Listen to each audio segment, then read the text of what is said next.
আমি একবার দাউদকান্দি এক মাহফিলে গেছিলাম। এক ইমাম সাহেব মসজিদের বয়স্ক মানুষ, উনি আমার এই জড়ায়া ধরে কাঁদছিল, আমার মনে আছে। উনি বলছিল, হুজুর, কানতে কানতে বলছিল, হুজুর, আমি 28 বছরের জীবনে ইমামতির, আজ 28 বছর এই মসজিদে ইমামতি করি। আমার জীবনের কত স্বপ্ন, কত আশা, বাচ্চাদের কত আবদার, বউ বাচ্চার কত চাওয়া পাওয়া, কিছুই পূরণ করতে পারি নাই হুজুর। অল্প কয়টা টাকা বেতন পাই, টানা হেসরা করে জিন্দিগিটা কাটাইছি হুজুর। বাকি হুজুর আপনারে মহব্বত করি, আপনার কাছে আমি জানতে চাই আমার এই কষ্টের বিনিময়ে আমি আখেরাতে পাবো কিনা। আমি কি বলবো, আমিও কাঁদছি তখন। হায় হুজুর, কি বললেন? চোখটা বন্ধ হলে দেখবেন আপনি আখেরাতে বাদশাহ।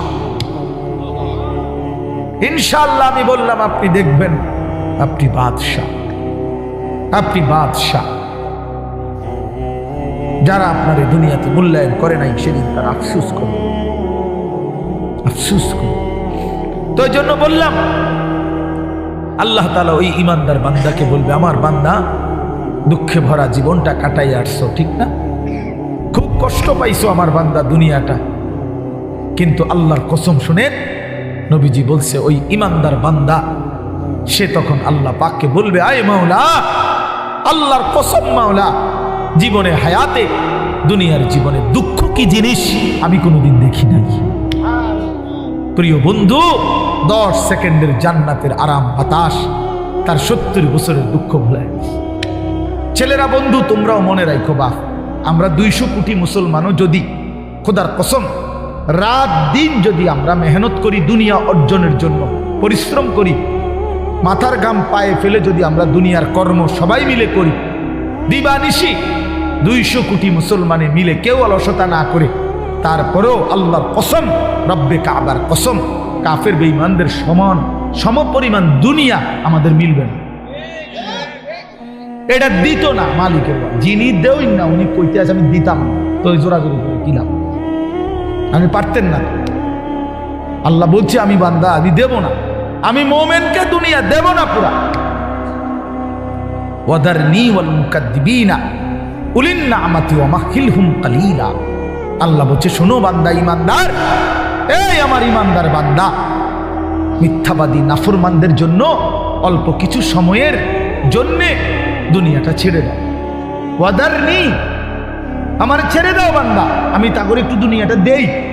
কটা ভাত খাওয়াইতে লইছি, দুগা ভাত খাওয়াইতে দাও। কতদূর বাদগ্রস্ত একটা বিল্ডিং, একটা মোটরসাইকেল, একটা প্রাইভেট কার, কতক্ষণ এই বেড়া বেড়ির দফাদফি ফালাফালি করতে দাও বান্দা। কত 60 বছর, 65 বছর, 70 বছর বান্দা, এরকম করো কা 60-70 বছরের লেগা দুনিয়া ঘুরে ছেড়ে দাও। অনন্তকালের জান্নাত আমি তোমাদেরকে দিয়ে দেব।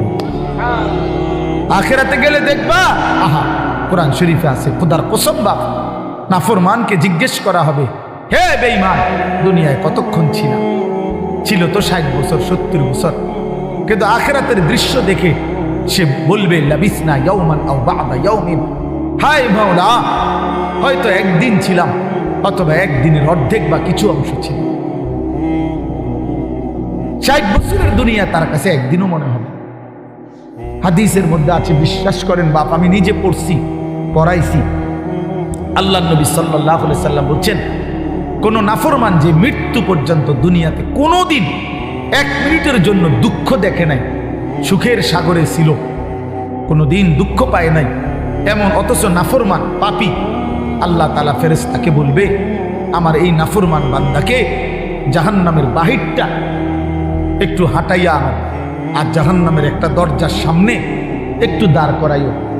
1 মিনিট কদ্দুর খাড় করাইবা, ভিতরে না, দরজার সামনের থেকে নিয়ে আসবা। ওই ফেরেশতা তাকে জাহান্নামের বাহিরটা ঘুরাইয়া জাহান্নামের দরজার কাছে যখন এনে দাঁড় করাবে, জাহান্নামের একটা গরম বাতাস 1 মিনিটের জন্য, 10টা সেকেন্ডের জন্য জাহান্নামের একটা গরম বাতাস ছাপ করে তার বুকটার মধ্যে লাগবে। এরপরে ফেরেশতা তারে নিয়ে আসবে, আনার পরে হাসরের মাঠে, প্রিয় বাপ, প্রিয় সন্তান আমার, ছেলেরা আমার, আল্লাহর কসম নবীজি বলছে, আল্লাহ পাক তখন ওই সুখে ভরা নাফরমান ব্যক্তিটাকে জিজ্ঞেস করবে, আমার বান্দা, দুনিয়াটা তো বড় সুখে আরামে নিশ্চিন্তে কাটাই আসছো, ঠিক না? আল্লাহর কসম ওই বান্দা তখন বলবে, আয় মাওলা, আপনার জাতের কসম মাওলা, জীবনে দুনিয়ার হায়াতে সুখ কি জিনিস আমি জীবনে কোনোদিন দেখিনি। বিশ্বাস করি, এটা হাদিসের। আবার আমি ব্যক্তিগতভাবে খামখেয়ালি কথা কম বলি, এটা হাদিস। অর্থাৎ জাহান্নামের 10 সেকেন্ডের ওই দরজার মুখের একটু গরম বাতাস তার 60 বছরের 70 বছরের সুখ 1 মিনিটে 1 সেকেন্ডে 10 সেকেন্ডে ভুলে গেছে, সব ভুলে গেছে। আল্লাহ তাআলা ফেরেশতাকে আবার বলবে একজন ইমানদার বান্দাকে দিয়ে, যে বান্দা জীবনে কোনোদিন মৃত্যু পর্যন্ত সুখ পায় নাই, দুনিয়া কষ্টে কষ্টে জীবন কাটাইছে, কিন্তু আল্লাহকে ছাড়ে নাই, আল্লাহর বন্দিগি ছাড়ে নাই, অভাবের সংসারে, দুঃখ কষ্ট যন্ত্রণার সংসারে নামাজ ত্যাগ করে নাই, আল্লাহকে নারাজ করে নাই। আল্লাহ পাক বলবে, ফেরেশতা আমার এই ইমানদার বান্দাকে জান্নাতের চারদিকে একটু হাঁটাইয়া আনো, আর লাস্টে একটু দরজার মুখে দাঁড় করাইয়া আনবা। এই বান্দাকে সারা জান্নাতের চারদিকে ঘুরাইয়া দরজার সামনে যখন আনবে, তো 10 সেকেন্ডে জান্নাতের একটা আরামদায়ক বাতাস তার বুকে আইসা লাগবে। এরপরে তাকে আল্লাহর সামনে আনা হবে। মহান আল্লাহ পাক রব্বুল আলামিন সেই বান্দাকে বলবে, আমার বান্দা, দুনিয়ার জীবনটা আমার মুমিন বান্দা বড় কষ্ট করে আসছো বান্দা, কত সুদের টাকা, ঘুষের টাকা, কত হারাম টাকার সুযোগ ছিল, কামাই করো নাই। চারপাশের ঘরে সব মানুষ টেলিভিশন দেখছে, নাচ গান দেখছে, এই চারদিকের টেলিভিশনে ভরা মহল্লার মাঝখানে তুমি একটা ছোট্ট ঘরে তোমার স্ত্রী সন্তান নিয়ে কষ্ট করেই পড়েছিলা। ছেলেটাকে টাইনা ধরছো, মেয়েটাকে ফিরাইছো, ছোট বাচ্চাটাকেও কোনোদিন টেলিভিশন, নাচ গান, হারামের মধ্যে ঢুকতে দেই নাই।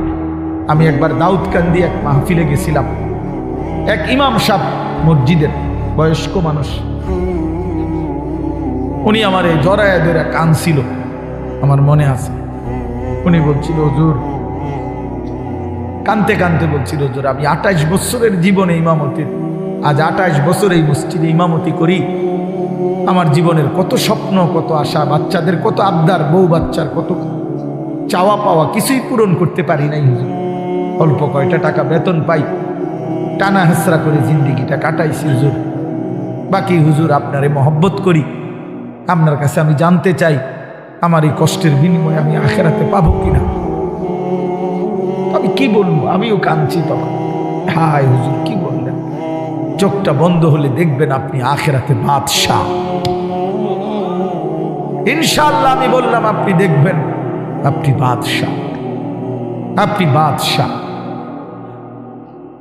যারা আপনার এই দুনিয়াতে মূল্যায়ন করে নাই, সেদিন তারা আফসুস করে, আফসুস করে। তো এই জন্য বললাম, আল্লাহ তাআলা ওই ইমানদার বান্দাকে বলবে, আমার বান্দা, দুঃখে ভরা জীবনটা কাটাই আসছো, ঠিক না?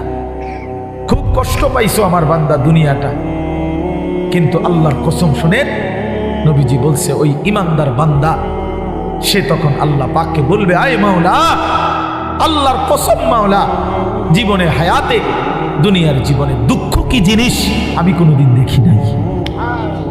প্রিয় বন্ধু, 10 সেকেন্ডের জান্নাতের আরাম বাতাস তার 70 বছরের দুঃখ ভুলে গেছে। আর ওই নাফরমানকে 70 বছরের সুখ জাহান্নামের 10 সেকেন্ডের গরম বাতাস ভুলে গেছে। এর নাম আখিরাত। আপনি এটাকে খামখেয়ালি মনে করেন, ছেলেরা তোমরা খামখেয়ালি মনে করো, এটা রূপকথা না। কোরআন শরীফের এই কথাগুলো গল্প, কথা বলেন না, এগুলো রাসূলুল্লাহ সাল্লাল্লাহু আলাইহি ওয়াসাল্লামের এই কথাগুলো গল্প, কিচ্ছা। তো এগুলো যদি অযৌক্তিক হইতো, অবাস্তব হইতো, তো তোমরা যদি বুঝছো যেটা অযৌক্তিক, অপ্রয়োজনীয়, তা আমরা বুঝতে পারতাম না? আমরা ভাত খাই নাই?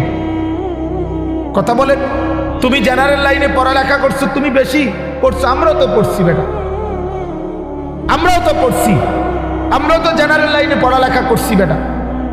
আমি তো কুমিল্লা ভিক্টোরিয়া কলেজ থেকে মাস্টার্স পাস করছি, এসএসসি দাখিলে বিজ্ঞান বিভাগ থেকে, সায়েন্স থেকে তো 1998 ইংরেজিতে সমগ্র বাংলাদেশে সর্বশ্রেষ্ঠ নাম্বার পেয়ে ফার্স্ট স্ট্যান্ড করছি, 1 নাম্বার সারা বাংলাদেশে। সার্টিফিকেট দেখবেন, চলেন সাবের বাজার আই ফাটাবো, ওরা তো মোকাম্মেল কাছে ফাটাবো, ফটোস্টুট করে ফাটাবো, আমি চেক দিবেন, সার্টিফিকেট আসেনি।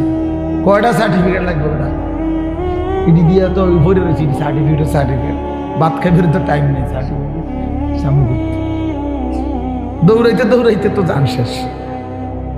তা বলতে চাইলাম প্রিয় বন্ধু, জেনারেল পড়ালেখা, সায়েন্স বিজ্ঞান পড়ালেখা তো আমরাও করছি ভাইয়া,